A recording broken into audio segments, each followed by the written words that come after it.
নমস্কার বন্ধুরা, পম্পার কিচেনে আপনাদের সকলকে স্বাগত। আজ আমি হোলি স্পেশাল দিনটি উপলক্ষে মাওয়া গুজিয়ার রেসিপি আপনাদের সাথে শেয়ার করব। যে কোনো অনুষ্ঠান বলুন বা উৎসব, আমরা কিন্তু বাড়িতে কম বেশি নানা ধরনের মিষ্টি বানিয়েই থাকি। তবে এই রকম খাস্তা মুচমুচে গুজিয়া মিষ্টিটা আমার মতো একবার বানিয়ে দেখতে পারেন। এটা অপূর্ব খেতে হয়, একটা দুটো খেলে দেখবেন মনই ভরবে না। তাহলে চলুন দেরি না করে আজকের এই অপূর্ব স্বাদের মাওয়া গুজিয়ার রেসিপিটা দেখে নেওয়া যাক। দোল উৎসব উপলক্ষে আজকে যে মিষ্টি রেসিপিটা আপনাদের সাথে শেয়ার করব, তার জন্য দেখুন প্রথমে এরকম একটা ছোট্ট বাটির এক বাটি আমি গমের আটা নিয়ে নিয়েছি,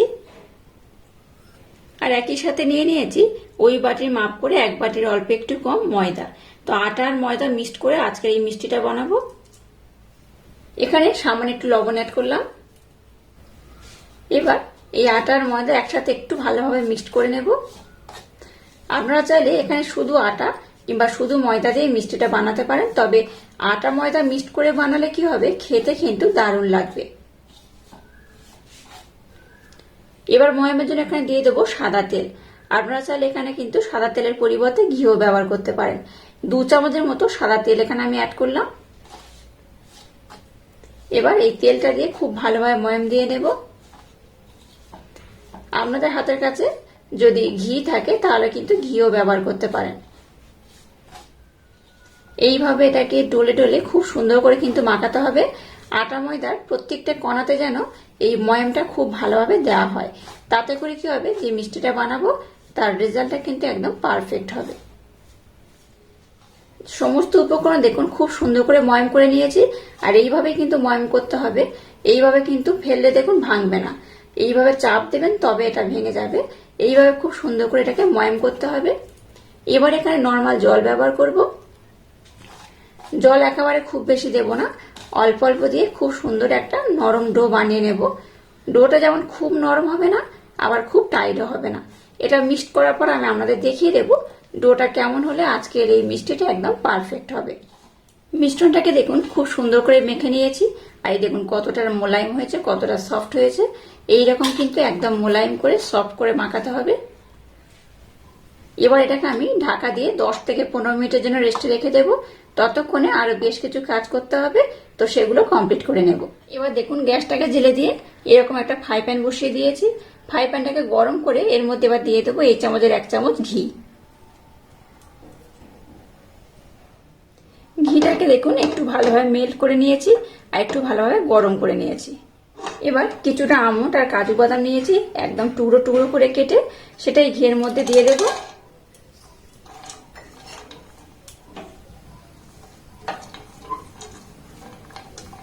আমন্ড আর এই কাজু বাদামটাকে এবার একটু নাড়াচাড়া করে ভেজে নেব।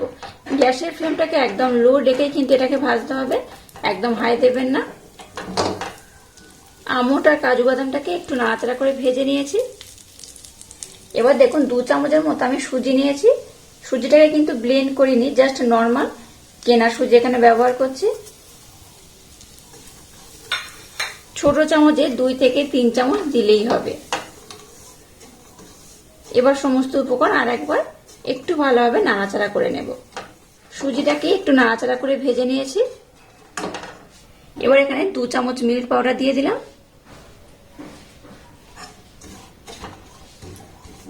আবার দেখুন একটু নাড়াচাড়া করে নেব। যখনই দেখবেন সুজি থেকে খুব সুন্দর একটা স্মেল আসছে, তখন এখানে বেশ কয়েকটা উপকরণ অ্যাড করতে হবে। এবার এখানে ঘন করে জাল দেয় না, সামান্য একটু দুধ দিয়ে দেবো। খুব বেশি দুধ এখানে অ্যাড করা যাবে না, একদম অল্প করেই অ্যাড করতে হবে। আর একটু দিয়ে দেব।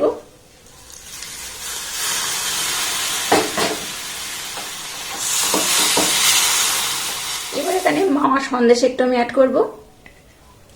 আপনারা বাজারে যে মাওয়া সন্দেশ পাওয়া যায় সেই সন্দেশ অ্যাড করতে পারেন, আর নতুবা কিন্তু এখানে একদম ডাইরেক্ট মাওয়া কিনেও ব্যবহার করতে পারেন। এবার মিষ্টির জন্য দিয়ে দেবো 3 থেকে 4 চামচের মতো চিনি। মিষ্টির পরিমাণটা কিন্তু আপনারা একটু কম বেশি করে দিতে পারেন। তো এবার গ্যাসের ফ্লেমটাকে একদমই লো রেখে একটু নাড়াচাড়া করে নেব। তাতে করে কি হবে, এই যে এখানে চিনিটা ব্যবহার করেছি চিনিটা কিন্তু নরম হয়ে যাবে, আর এই মিশ্রণটা কিন্তু একদম ঝুরো ঝুরো তো হবে, আর খুব সুন্দর কিন্তু এটা নরম হবে, খেতেও কিন্তু দারুণ লাগবে। আজকে যে মিষ্টিটা বানাবো তার জন্য যে মাওয়া বা একটা পুরের দরকার সেটা একদম রেডি হয়ে গেছে। এবার আমি গ্যাসটাকে বন্ধ করে দেব আর মিশ্রণটাকে একটু হালকা ঠান্ডা করে নেব। মাওয়াটাকে বানিয়ে নিয়েছি আর এটাকে আমি দেখুন 10 মিনিট ধরে রেস্টে রেখে দিয়েছিলাম। ঢাকা দিয়ে রেস্টে রাখলে দেখবেন মিশ্রণটা কিন্তু বেশ মোলায়েম হয়ে যায়, সফট হয়ে যায়। এটাকে আমি আর একবার খুব সুন্দর করে সফট করে মেখে নেব। এবার দেখুন মিশ্রণটাকে আমি এইভাবে 2 টুকরো করে কেটে নিলাম। এবার এখানে সামান্য একটু আমি ময়দা দিয়ে দিলাম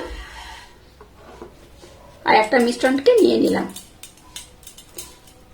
মিশ্রণটাকে গোল করে এইভাবে এটাকে আমি খুব সুন্দর করে একটু বেলে নেব। খুব পাতলা বা খুব মোটা করে কিন্তু বেলা যাবে না, তুলনামূলক একটু পাতলা করে বেললে এই মিষ্টির রেজাল্টটা কিন্তু খুব ভালো হয়। এটাকে আমি একটু পাতলা করে বেলে নেব। এটাকে দেখুন একটু আমি পাতলা করে বেলে নিয়েছি, খুব যেমন মোটা নয় আবার খুব পাতলা নয়, তো তুলনামূলক একটু পাতলা করে বেলে নিয়েছি। এবার দেখুন এরকম ছোট্ট একটা বাটি নিয়েছি, এটার মাধ্যমে আমি একটু গোল গোল শেপ দিয়ে কেটে নেব।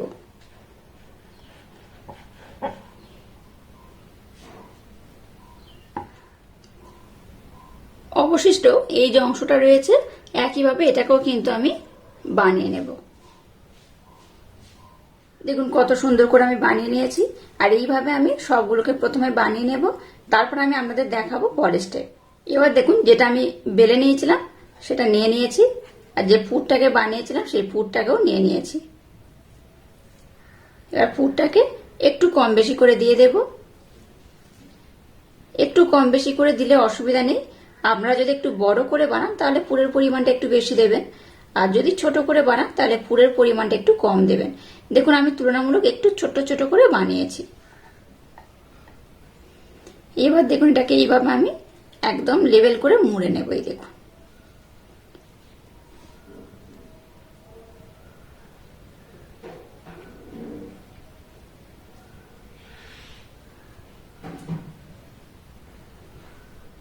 এটাকে দেখুন খুব সুন্দর করে আমি মুড়ে নিয়েছি।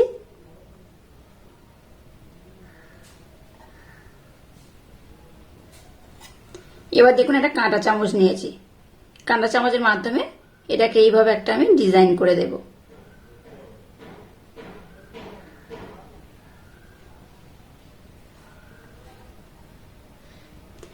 আপনারা চাইলে এরকম কিন্তু মোল্ড পাওয়া যায়, এইরকম মোল্ড দিয়েও কিন্তু বানিয়ে নিতে পারেন। আর যাদের হাতের কাছে কোনো রকম মোল্ড নেই তারা কিন্তু একটা চামচের মাধ্যমে এইভাবে বানিয়ে নিলেও হবে। দেখুন কত সুন্দর দেখতে হয়েছে। আর একইভাবে আমি সবগুলোকে সুন্দর করে বানিয়ে নেব। আর একটা আমি নিয়ে নিলাম, আর একটাকে বানিয়ে আমি দেখিয়ে দেব। এটা দেওয়ার পর একইভাবে কিন্তু এটাকে এইভাবে একটু মুড়ে নিতে হবে।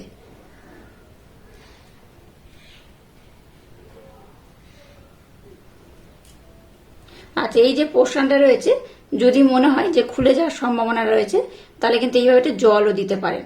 তবে আমি যেভাবে নিয়েছি বা যেভাবে আমি মিশ্রণটাকে বানিয়েছি বেশ একটু নরম করে আর মোলায়েম করে, তাতে করে জল দেওয়ার দরকার নেই।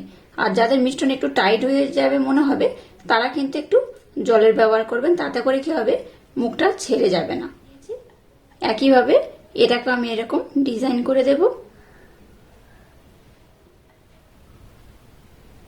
এই দেখুন কত সুন্দর দেখতে হয়েছে। আর এইভাবে আমি সবগুলোকে সুন্দর করে বানিয়ে নেব। দেখুন এই মিষ্টিগুলোকে আমি কত সুন্দর করে বানিয়ে নিয়েছি, আর দেখেই বুঝতে পারছেন এটা কিন্তু আমি মাওয়া গুজিয়া বানাচ্ছি। এটা আমি ড্রাই মাওয়া গুজিয়া বানাচ্ছি, আশা করছি আপনাদের ভীষণ ভালো লাগবে। চলুন এবার এগুলোকে আমি ভেজে নেব। এবার দেখুন গ্যাসটাকে জেলে দিয়ে একটা কড়া বসিয়ে কড়ার মধ্যে তেল দিয়েছি, আর তেলটাকে কিন্তু একদম হালকা মিডিয়াম গরম করেছি। এবার যে গুজিয়াগুলোকে আমি বানিয়েছি সেগুলোর মধ্যে দিয়ে দেব। তেলের মধ্যে দেওয়ার পর দেখুন একটু হালকা বুদবুদ উঠছে। তেলটাকে কিন্তু এইরকমই গরম করতে হবে। গ্যাসের ফ্লেমটাকে একদম লো রেখে এগুলোকে ভাজতে হবে। আর এগুলো দেখবেন অটোমেটিক কিন্তু তেলের উপরে ভেসে উঠবে। একটু এইভাবে উপর থেকে তেল এইভাবে দিয়ে দেবেন। দেখুন এগুলো কিন্তু অটোমেটিক তেলের উপরে ভেসে উঠছে, দেখে বুঝতেই পারছেন। এইভাবে কিন্তু এগুলোকে আমি উল্টে পাল্টে একটু লাল লাল করে ভেজে নেব। আর সবগুলোই কিন্তু এরকম তেলের উপরে ভেসে উঠবে। দেখে বুঝতেই পারছেন কত সুন্দর সব ফুলে যাচ্ছে। কত ছোট ছোট হয়েছিল দেখুন, ফুলে কিন্তু কত বড় বড় হয়ে গেছে। গ্যাসের ফ্লেমটাকে একদম লো রেখে উল্টে পাল্টে একটু হালকা লাল লাল করে ভাজবো। আপনারা চাইলে একটু বেশি লাল করতে পারেন, আবার চাইলে একটু কম লালও করতে পারেন। তো আমি একটু মিডিয়াম লাল করে ভেজে নেব। দেখুন এই গুজিয়াগুলোকে আমি কত সুন্দর করে ভেজে নিয়েছি আর কত সুন্দর কালার হয়েছে দেখুন। আপনারা চাইলে কিন্তু আর একটু লাল করতে পারেন, আবার একটু এইরকম কালার রাখতে পারেন, আরও সাদাতেও রাখতে পারেন। তো আর একটু লাল আমি কিন্তু আর করবো না, আপনারা আপনাদের মনের মতো কালার করে এটাকে ভেজে নিতে পারেন। তো এটাকে আমি আর খুব বেশি লাল করবো না। এবার আমি এটাকে উঠিয়ে নেব।